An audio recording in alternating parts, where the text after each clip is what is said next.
Hey, what's up, Reefers? Welcome to Alex Pour Corals. I'm Alex Wilson, your host, and this is another episode of The Good, the Bad, and the Ugly. So come check it out. Here's the reverse osmosis system. I'll give you an update on that. Just show you that the front comes off right here, and right there is the filter. You just pull the latch right there. It's just the one big filter. Really clean and easy. So they did a good job on that. And the system has a pump on it, so it pumps everything. Really, I think it's like a 500 gallon a day system or 300. And so yeah, it fills up a glass in just a couple seconds, and fills up a 1 gallon jug in probably just like about a minute. So I'm pretty happy with that so far. And let's see on the system, see if you get a quick update, see how things are doing. Yep, things are looking okay. And I clean this one at night because the meat coral and all of the corals is really close to the glass, so they let me get, otherwise they close right up, and I like the meat coral closes way up at night, so it gives me the space to do that. And so the clam there, that's the gold maxima there. He's a lot bigger than the other gold one next to him, but I got the smaller one because he has a little bit of green on him. I thought that was kind of cool. Anyway, let's check out the green slimer acro here. And anyway, day 2 so far so good. Looks like it has the same good polyp extension. It's a good color. This side is a little bit more green than the other side, so it's probably getting more light on this side before. But it looks okay. Porpoise is hanging out. So check out the other aquariums here. Okay. One thing too, here's what the cage looks like. It has the 3 doors in the front and then the 2 on the sides. And one thing that's a really good stand, aluminum stand and everything, but the thing about these doors is that they are glass. So you really have to be careful because you can easily break them. When I first got it, they had left one of the screws loose, so I just barely opened the door, pulled right out, and just fell straight over it. And of course, on this tile floor, just completely shattered. So that was a bummer, and I had to wait like 3 or 4 months for him to get me a replacement. So it definitely would be better if it was just like a PVC or acrylic type of material. And it has a switchboard right here. This is pretty convenient. And I can switch things on and off. Temperature's good. pH is 8.35, 6. And yesterday got up to 8.55. And so yeah, with it's all those browns. This is the dinoflagellates. Brown's gone crazy, and so like I said, my goal is to get the coralline algae to cover up 70% plus of the surface area.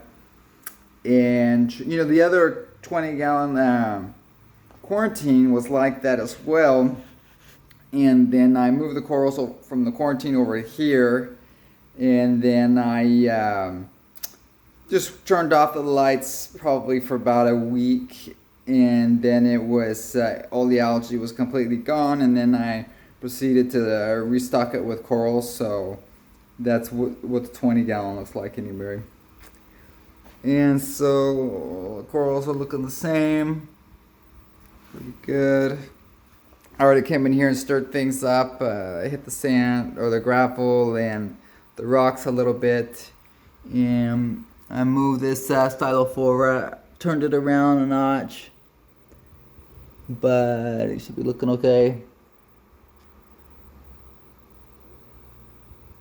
And then the salmon corals, These are the hardiest guys I've had, and well, actually, I had two more that were nice. There's the gold one, as well as more of like a purple, purple reddish salmon coral, and but they're cool. You can see they have like a fuzzy texture to them, and that's how you know that they're open. The fuzzy, so there's ultra small tentacles that are almost microscopic, and the mouths are the middle areas. That's why this one has the yellow mouths, and that's the center of the polyps. And the green is the same thing, but it's like a green on green, right? So you can't see them. But there's lots of different varieties of these salmon corals, and they have lots of different variations. And the gold is really nice. Well, the gold with just the daylight, comes out as browns, just like this brown. But then at night, under the Tinex, it has this really sharp gold, almost like a fluorescent gold. This nice. But I had two of those. They eventually died, but I plan on getting probably a couple of those two again. And yeah, everything else pretty much the same. Clam is hanging out. And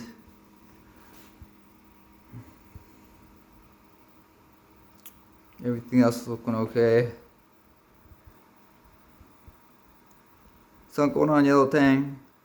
So they've got his food right here, and I'd like to mention there's this. I got my fishbowl right there. It has a nori, and I was thinking that you could also do this with larger tangs using like a little bit bigger container, some kind of plastic container.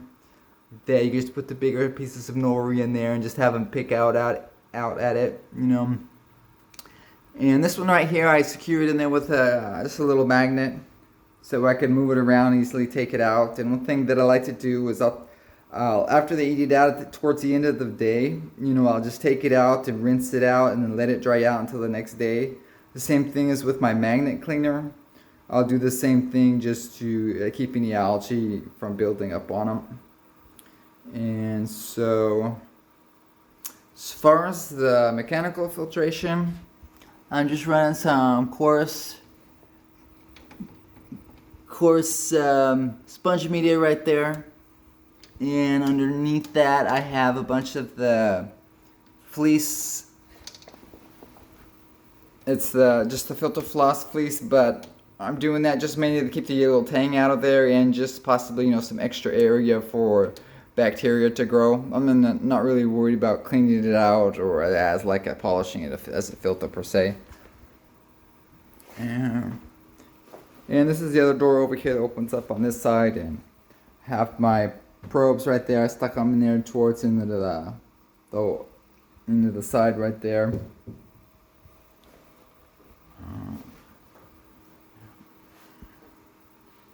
And the top right here has a pretty good Cade screen top that came with it, so it's pretty good. And so I guess that's pretty much it for today's update, and look for the next one. Keep reefing. Bye.